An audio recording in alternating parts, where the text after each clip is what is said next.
बोले गोविंद भाई।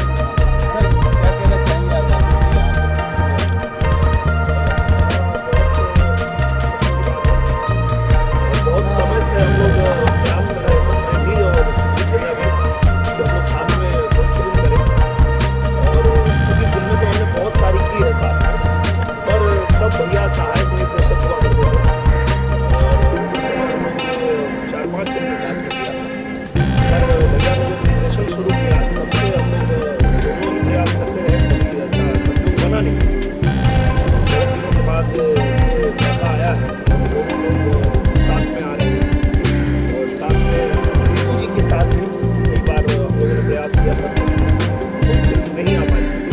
तो अब जो है कहते हैं कि जब जो होना होता है तभी होता है, तो ईश्वर ने ये संयोग बनाया है कि आज सुजीत जी के निर्देशन में मैं और रितु जी साथ में जो है फिल्म कर रहे हैं। जैसा कि फिल्म का टाइटल है आर्मी, तो आप समझ सकते हैं कि जिस तरह का इनका टेस्ट है हमारे सुजीत भैया का, एक्शन मूवी ज़्यादा जो है कि लोग पसंद करते हैं, उनकी एक्शन से भरपूर मूवी होगी। और ये भी आप देख सकते हैं कि जिस तरह जिस रूप में रितु जी बैठी है, तो पारिवारिक बैकग्राउंड भी है सिनेमा में बहुत बढ़िया, तो फुल पैकेज मिलने वाला है। और चूँकि ओम झा जी हैं फिल्म के म्यूज़िक डायरेक्टर, तो इसकी गारंटी पहले ही मिल जाती है कि फिल्म का संगीत जो होगा वो एक नंबर होगा। क्योंकि आज आप लोगों के आशीर्वाद से मुझे लगता है कि भोजपुरी की 90% फिल्में जो है वो ओम झा जी ही कर रहे हैं, अगर मैं गलत नहीं हूँ। सही बात, बिल्कुल सही बात। हाँ, thank you so much sir. तो ये उनकी मेहनत है, उनकी लगन है, उनके अंदर वो गुणवत्ता है कि उन्होंने प्रूव किया है अपने आप को। तो आज जो है हर निर्देशक, हर निर्माता चाहता है कि ओम जी उसकी फिल्म करे ताकि लोगों को अच्छे गाने वो दे सकें। और बाकी गानों के मामले में हमारे जो सुजीत भैया हैं, इनका तो कोई जवाब ही नहीं है। मतलब जो गाना ये बनाते हैं जिस हीरोइन के ऊपर, उस हीरोइन का ट्रेडमार्क ही बन जाता है। एक गाना इन्होंने आम्रपाली जी के साथ बनाया, रातें दिया बुता के, और मुझे लगता है कि कोई ऐसा फंक्शन नहीं होगा जहाँ पे आम्रपाली जी जाएं और वो गाना ना परफॉर्म करे वो, या डिमांड ना आए। एक गाना इन्होंने बनाया निधि झा जी के साथ, लुलिया, तो उनका नाम ही लुलिया पड़ गया। मतलब इस तरह का इनका भी है। तो मैं ऐसी उम्मीद रखता हूँ कि आर्मी में भी कोई ऐसा गाना दे कि मुझे भी आगे से लोग फौजी कहना शुरू कर दें। और रितु जी को भी कुछ एक ऐसा गाना दीजिए भैया कि इनका भी नाम कुछ एक ट्रेडमार्क बन जाए। सर गाने की बात चल रही तो आपके यहाँ एक होली का गीत आया है, अगर 2 लाइन गुनगुना दे तो। बहुत सारा आया, कौन सा आप सुनना सर ये होली के आए हैं पावला वाले। अच्छा, होली के बधाई बाटे गोड़ लागी पहुना, स्वागत ससुरारी में बगोड़ लागी पहुना, गोड़े लगबू खाली गोड़े लगबू, कहियो गले हमारा लगबू की गोड़े लगबू। सर जो आंकड़े मेरे पास है, लगभग आपने आपकी आगे वाली प्रोजेक्ट को मिला के आपने हाफ सेंचुरी तो कंप्लीट कर दी है भोजपुरी इंडस्ट्री में। क्या कुछ बदलाव देख रहे हैं जो शुरुआत से लेके अब तक में? हाफ सेंचुरी नहीं, मैंने सेंचुरी मार दिया है। आपको जानकारी बता दूं कि मेरी 100 फिल्में पूरी हो गई और बदलाव तो बहुत हुआ है। मैं जब आया था भोजपुरी इंडस्ट्री में तो उस समय सिनेमा अभाव में बनता था। उस समय का सिनेमा ऐसा बनता था कि अगर कोई बहुत खतरनाक स्टंट करना है तो हमें जान की बाजी लगा के करना पड़ता था। जैसे आप लोगों ने देखा होगा निरहुआ रिक्शा वाला, वो रिक्शे के ऊपर से जो समरसॉल्ट मारना था, उस समय केबल नहीं था और 2 फाइटर जो है उसी रिक्शे पे गिर के हॉस्पिटल पहुंच गए। उसके बाद फाइट मास्टर भी सोच लिए हीरो नहीं करेगा और डायरेक्टर साहब भी सोच लिए कि हीरो नहीं करेगा क्योंकि इसके सामने ही 2 लोग घायल हुए हैं और केबल था नहीं। पर मैंने जान की बाजी लगा दी कि ऐसी ज़िंदगी से क्या फ़ायदा है जब कुछ बन ही नहीं पाए। तो मैंने मारा था और वो शॉट दिया था और वही लोगों को पसंद आया था। सर एक आम फिल्म जो बनती है जी, एक्शन मूवी बनती है वो अलग होती है, लेकिन ये आर्मी बेस है तो ये जो कुछ इसमें खास तैयारी करनी पड़ती है। हाँ, तैयारी तो बहुत करनी पड़ती है क्योंकि देखिए आप जब किसी ऐसी फिल्म को बनाते हैं जो किसी ऐसे खास सब्जेक्ट पे बन रहा है जिसमें कुछ नियम कानून होते हैं। जैसे आर्मी में अगर आप देखेंगे तो उनके कुछ हेयर स्टाइल का उनका कुछ रहता है, उनके कुछ बैच होते हैं, उनका कुछ चलने का तरीका होता है, ड्रिल होता है, बहुत रूल्स होते हैं बहुत सारे। तो उसको अगर आप फॉलो नहीं करेंगे तो वो अच्छा नहीं लगेगा। तो मुझे लगता है कि उसके लिए बहुत तैयारी करनी पड़ती है। सर अगर तैयारी की बात करें तो आपने किसी सोल्जर से या किसी आर्मी ऑफिसर से ट्रेनिंग लिया है इसके लिए कुछ? हाँ, मैं आपको बता दूं कि मैं सिनेमा लाइन में आने से पहले ही आर्मी की फुल ट्रेनिंग ले चुका हूँ। जब मैं बंगाल में पढ़ता था तो बटालियन 1 जिसका नाम था बंगाल बटालियन 1, उसमें मैंने एनसीसी किया था। और एनसीसी इसलिए ही कराया जाता है कि भारत सरकार हमारे देश के बच्चों को आर्मी की पूरी ट्रेनिंग अपने खर्चे पे देती है, और जब भी देश में आपातकालीन स्थिति होती है तो उनको बुलाया जाता है और उनको जाना पड़ता है, वो किसी भी फील्ड में हो। तो आज मैं भले फिल्मों में हूँ, लेकिन अगर देश में कभी आपातकालीन स्थिति हुई तो मैं बॉर्डर पे जाके लड़ूंगा। इतनी ट्रेनिंग मैंने लिया हुआ है।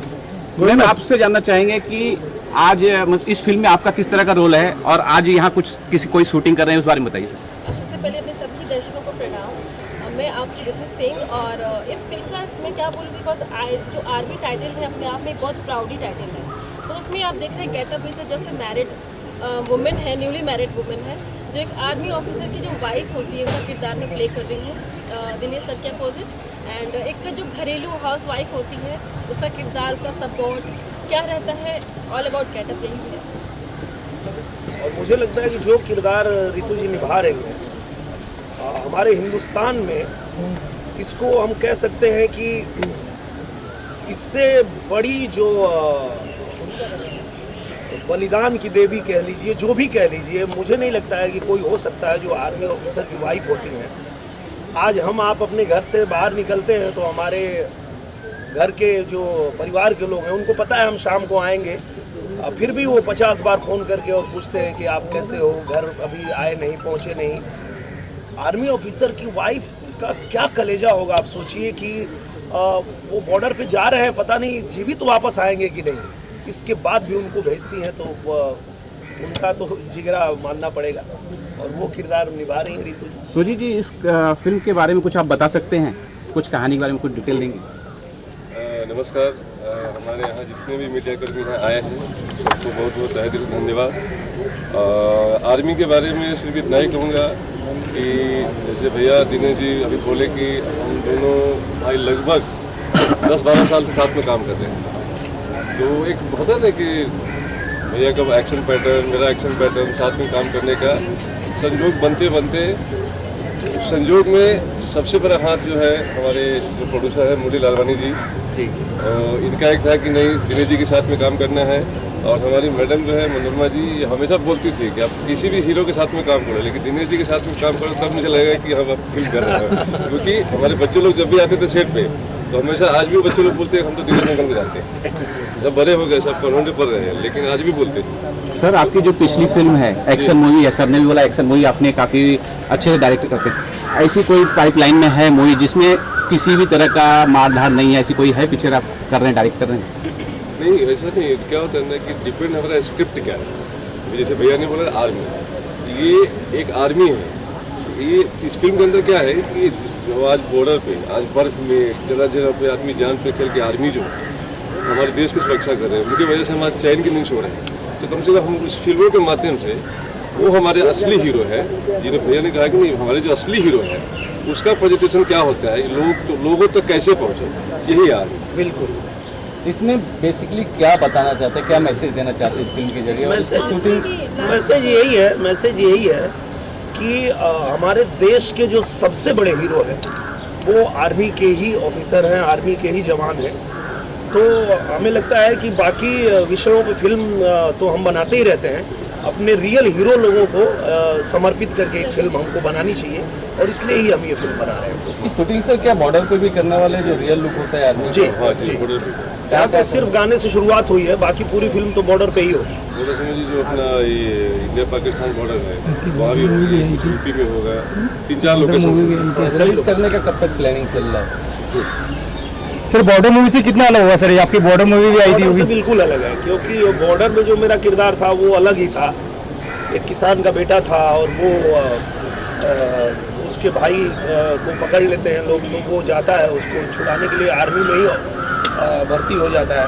तो वो बिल्कुल अलग स्टोरी थी। ये स्टोरी बिल्कुल अलग है। इसमें जो है आपको पूरा आर्मी का ही आपको देखने के लिए मिलेगा कि हमारी आर्मी जो है वो बॉर्डर पे किस तरह से हमारे देश की रक्षा में जुटी रहती है, और जितनी साजिश होती है जो हमारी दुश्मन कंट्री है, वो जितनी भी साजिश करते हैं उसको कैसे ये लोग नाकाम करके और हमें सुरक्षित रखते हैं, ये आपको आर्मी में देखने को मिलेगा। सर इसमें कोई शंके वाली बात नहीं कि भारत की जो आर्मी है वो बहुत बहादुर है, लेकिन जब से मोदी सरकार आई है और देश हमारी आर्मी से काफ़ी डरती है और बहुत पूरा देश प्रभावित है, इस बारे में आप क्या कुछ कहेंगे? ये तो बीबीसी का भी यही कहना है कि जिस राह पे भारत बढ़ रहा है, पूरे दुनिया को ये चेतावनी है कि अगर किसी ने भारत की तरफ आंख उठा के देखने की कोशिश की तो वो जीवित नहीं बचेगा, वो अपने मौत को दावत देगा।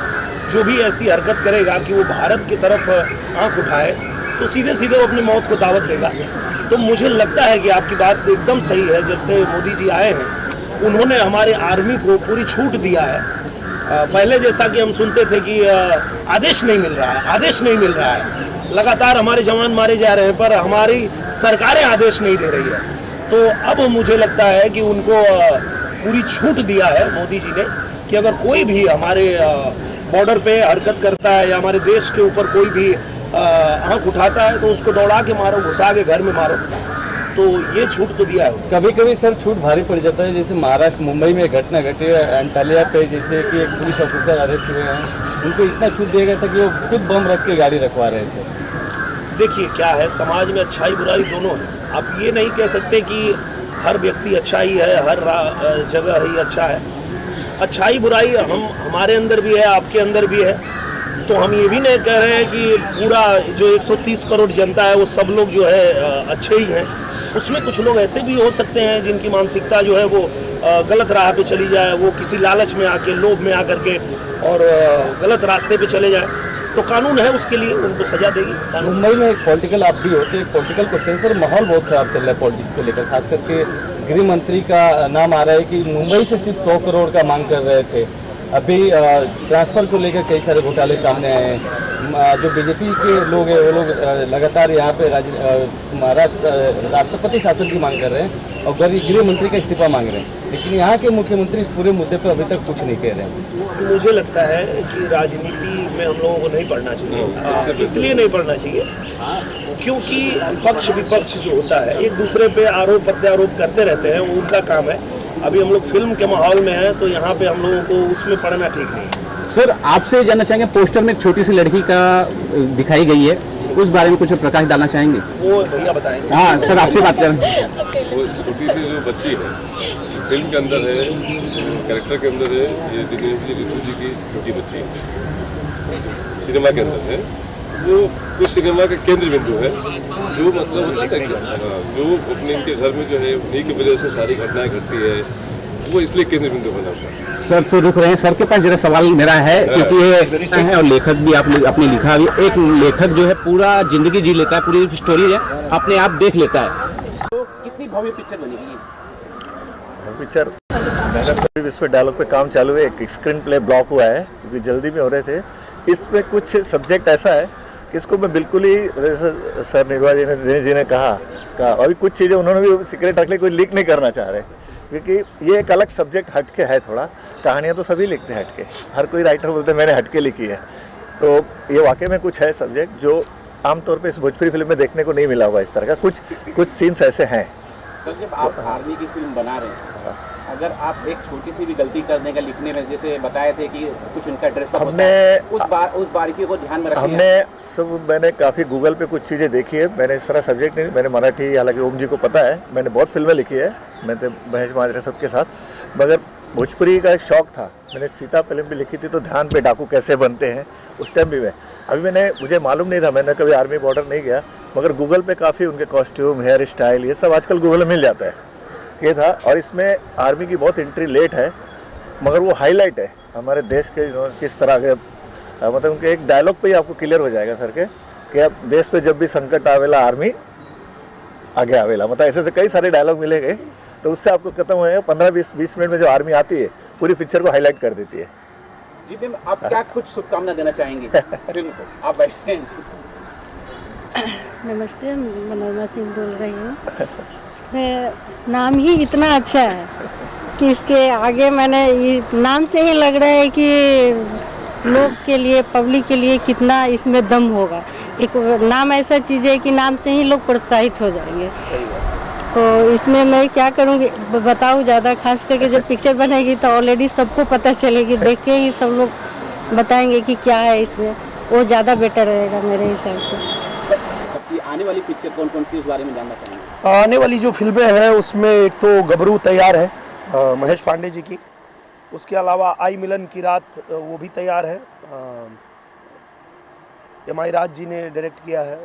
उसके अलावा एक और फिल्म अभी हम लोगों ने कंप्लीट किया लखनऊ में, जान लेबू का, मैंने और अक्षरा सिंह जी ने।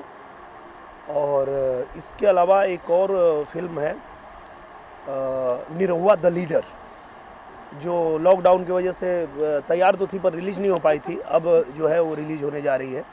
तो ये सारी फिल्में हैं आने वाली। भोजपुरी फिल्म की बात कर रहे हैं, लेकिन हम उस योगी जी के बारे में भी बात करना चाहेंगे। योगी जी इंटरनेशनल टाइप की जो एक फिल्म सिटी बना रहे हैं, काफ़ी कुछ कंफ्यूजन है काफ़ी कुछ लोगों के बीच में, थोड़ा सा आप उस बारे में क्लियर कर देंगे? देखिए, मैं यही बताना चाहूँगा, उस जो फिल्म सिटी बन रही है उस फिल्म सिटी के बनने से मुंबई के फिल्म सिटी पे या हैदराबाद की फिल्म सिटी पे कोई असर नहीं पड़ने वाला है। वो फिल्म सिटी जो बन रही है वो अंतर्राष्ट्रीय आप कह सकते हैं कि लेवल की बनने जा रही है। और वहाँ सारी इंडस्ट्री के लिए, चाहे वो मराठी इंडस्ट्री हो, चाहे भोजपुरी हो, चाहे वो पंजाबी हो, चाहे गुजराती हो, जिनको भी कोई मतलब हाईटेक जो टेक्नोलॉजी है उस पर कुछ उनको करना है, काम करना है, तो वो लोग वहाँ पे जा कर के काम करेंगे। तो मुझे नहीं लगता है कि उस फिल्म सिटी से किसी को भी कोई चिंता करने की आवश्यकता है। वो पूरे देश के लिए शान की बात है कि हमारे भारत में एक ऐसी फिल्म सिटी बनने जा रही है जो अंतर्राष्ट्रीय स्तर की फिल्म सिटी होगी। नहीं, एक लाइन के गाना है सर, नए भारत की युग का नया निर्माण है। अरे वाह, वो पंच लाइन जबरदस्त। हाँ बिल्कुल। और मुझे लगता है कि वो लाइन आई ही इसलिए थी कि मुझे एक दिन किसी ने पूछा कि आप में और प्रवेश जी में इतना मतलब प्यार कैसे है, लगाव कैसे है। ठीक है, होता है, एक उम्र तक होता है, उसके बाद कहीं ना कहीं भाई भाई आपस में नहीं साथ में रहते, अलग हो जाते हैं। आप लोग अभी भी साथ में ही हैं, जो कुछ आपका है सब कुछ उनका है, ये ऐसा कैसे है? तो मैंने कहा ये ऐसा इसलिए है कि हमने बचपन से ही जो हमारा निर्माण हुआ है वो रामायण देख के हुआ है। चाहे मैं हूँ, चाहे प्रवेश जी हैं, चाहे हमारे परिवार के कोई भी व्यक्ति हैं, उन्होंने रामायण देख देख करके और अपने चरित्र का निर्माण किया है। तो जब मंदिर बनने की बात आई, किसी ने पूछा कि ये मंदिर क्यों ज़रूरी है भारत में, तो मैंने कहा मंदिर इसलिए ज़रूरी है कि हमारे आने वाली पीढ़ी को भी पता होना चाहिए कि राम कौन थे और उनका किरदार क्या था, कैसे वो आदर्श बेटा थे, कैसे आदर्श राजा थे, आदर्श भाई थे। तो वो हमारे आने वाली पीढ़ी को भी एक दिशा मिलेगी। तो इसलिए मैंने वो गाना बनाया था, नए भारत के नव युग का नया निर्माण है मंदिर, नए भारत का नव युग में नया निर्माण है मंदिर, और सनातन धर्म है जिनका न समझे मर्म मंदिर का। जो लोग इसी सनातन धर्म में पैदा हुए हैं और फिर भी अगर पूछते हैं कि ये मंदिर क्यों बन रहा है, तो उन्हीं मूर्खों के सीने में ये सीधा बाण है मंदिर। धन्यवाद। मुंबई रफ्तार न्यूज़ की खबरें पसंद आने पर हमारे YouTube चैनल को सब्सक्राइब करें और लाइक करें।